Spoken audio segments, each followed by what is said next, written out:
Well, good. Thank you very much for being part of this journey. Thank you very much for subscribing. Thank you very much for always. I count on you to listen. Because if you did not listen, maybe this would just be talking to myself. But I hope you listen and follow and maybe do something about what you listen to.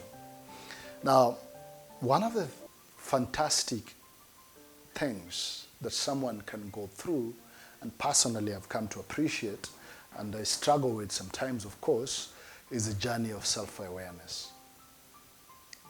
Knowing yourself. Most of us are not aware of ourselves. And it's always a fantastic journey to walk through. And one of the journeys that I have walked is to really, and I'm going to share with you my journey of self-awareness. And sometimes when you're not self-aware, you just do things, and sometimes you wonder why you're doing things that way, why are they not working, why are some people happy about some things that you're not happy about, why are you different from others, and you don't get it, really. But self-awareness can be a very rude awakening. And then when you're aware, you realize, oh my God, I can't do this like other people. I can't do this like, oh, I'm good at this. Oh, I'm good at this. I'm wired this way. Oh, my experiences, my childhood have built me in this particular way. And you remember we talked about nurture, nature, and choice. And that's an episode also we've talked about in the past, nurture, nature, and choice. And so I'm wired this way. This is my DNA. This is my type. But also my surrounding. I went to this particular school and that built me this way. My faith journeys, my role model, my experiences, my failure, my parented when I was young, authority figures in my life have kind of poured in my life in this particular way. And so I see life with a particular lens. And so when I look at yellow, it's not that yellow. Someone else, it's yellow to him, but for me, it's not that yellow. It's probably pink. It's probably gray. It's probably orange, whatever that is. And for me, that's how it is. And so it's very good to then walk a journey of self-awareness. Because if you don't know what you're dealing with, then you don't know what you're managing. If you cannot name it, then you can't manage it. If you don't know what you're dealing with, you don't know what to do to address it. So it's very important. Now, personally, when I went through the journey of self-awareness and I started being aware of what was happening in my life, unfortunately, what followed was self-loathing. I started hating myself. I started wondering, why am I not as good as other people? Why can't I be like other people? And I remember this one, and some of you have had me share this. I remember this being in one of these meetings that up to date I still wonder what happened there. And I remember being in this meeting and not being able to fully defend myself, because I don't defend myself. I don't know how to defend myself. And that's just one of my weaknesses. I don't know how to really defend myself on anything. And so I just sit there and listen. So I remember being in this one meeting, and this was way before COVID. This must have been in 2018, 2019. Being in this meeting, and there were two very strong personalities also in this meeting. They kept saying things, and they kept saying things, and they kept saying things, and myself seated there, and I was just wondering, what? And at the end of the day, all I could do was just apologize. And of course, then they felt they accomplished their task, and they walked away. And I felt so bad. And I felt like pulling out of that initiative we were trying to do. I felt like pulling out. And that memory stuck with me to date. And it stuck with me because I started hating myself. Why can't I be like other people? Why can't I defend myself like other people? Why can't I speak up like other people?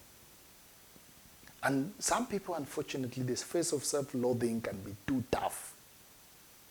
And you can dwell in it for longer than you think. And that can be very dangerous. It's not good for anybody. The fact that you view things particular way, or there are things you can't do and others can do, it doesn't make you a lesser human being. You remember the 70-30 principle we talked about. The fact that some things come easy for you and you struggle with other things, it doesn't make you any lesser. It just makes you different and unique. And so that's the thing. And so going through that phase of self-loathing was not nice. And I had to reach a point of self-acceptance, where I had to accept myself that, Gabriel, this is who I am. This is me. And I can't, as much as I wish I would probably be like other, but this is me. This is who I am. And that was a very humbling journey, just to accept who I am the way I am. and stop comparing myself with other people, and stop thinking that, oh, I wish I was different. I wish I could talk like other people. I wish I could do this like other people. And just accepting that. Self-acceptance was liberating. But it didn't come very easy. It came through a lot of struggles, coming from loathing myself to accepting who I am.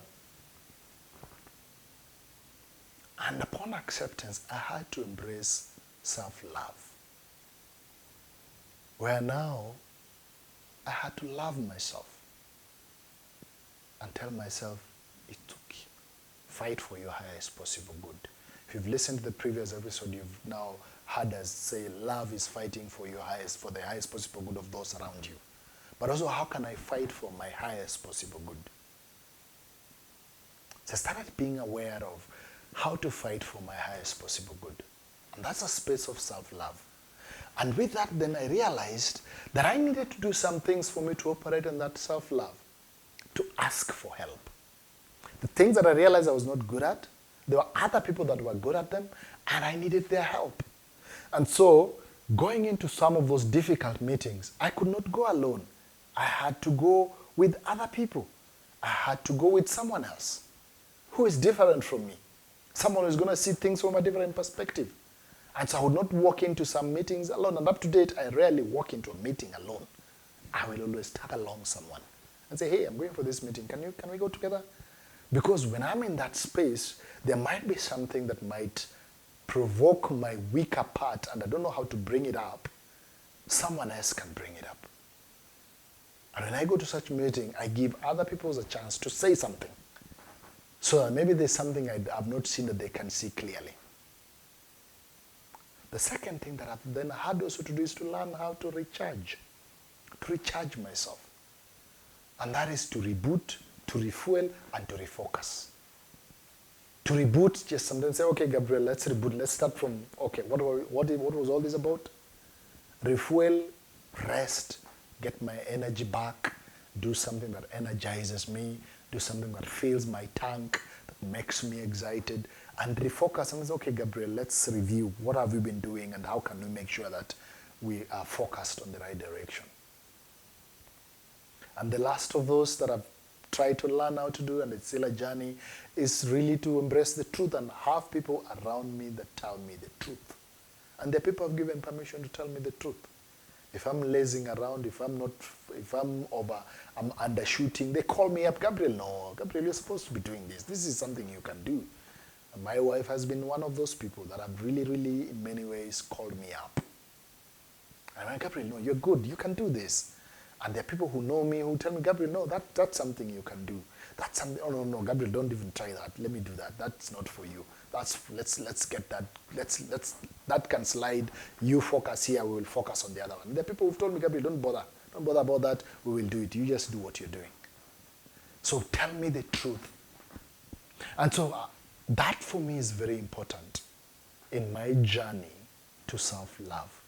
That I know when to ask for help, who to ask for help, and occasionally how to ask for help, because sometimes you don't know how to ask for help. And again, it's not just asking for help for every Tom, Dick, and Harry, but who are you asking for help? And who is this that will not take advantage of you? But you can ask for their help in a situation that you need help with, that you need to be addressed. And also figure out myself how to recharge, and that has been a very empowering journey for me. And then also embrace the truth and learn to listen to the truth. So I don't know about you. I don't know where you are on this journey. Are you just getting into self-awareness? Maybe you're in the self-loathing space. Something has just happened. You've just gone through a transition. You've just gone through something devastating, and you're in the self-loathing space. Or maybe you're in the self-acceptance. And again, this might not be linear. I want to put that caveat. It might not be like now you're moving, because human beings, we are dynamic. There might be an aspect of you that you're in self-acceptance, an aspect of you that are still in self-loathing. There's another aspect that you're still struggling in self-awareness. There's probably a piece of you that has reached self-love. Whatever that is, because we're dynamic human beings. And so it's important to know where you are and embrace that journey. Now, it doesn't mean that right now when I'm at self-love that I'm perfect and all. I still find myself where I'm on self-loathing. I still find myself where I'm like, oh, no. But then I quickly have to snap myself out and Gabriel, stop it.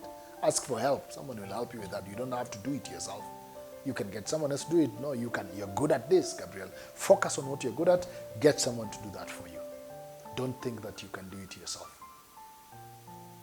So, I don't know what your journey is, but my invitation to you is, can you walk the journey and operate from a point of self-love? And trust me, it's going to be so rewarding for you. I hope this helps you. I hope this really helps you reflect a lot on your journey and where you are at, whether you're self-awareness, self-loathing, self-acceptance, self-love, and whether if you're in self-love, are you at a point where now you know how to ask for help, you know who to ask for help, you know when to ask for help? Are you at a point where you know when to recharge? Are you at a point where you really know how to engage with the truth, and you've surrounded yourself with the people who tell you the truth when you're wrong, when you've made a mistake, and also when you're correct, when you've done something amazing? Thank you very much. Keep following, keep listening, keep watching, keep sharing, keep being part of this journey, and subscribe. Thank you very much.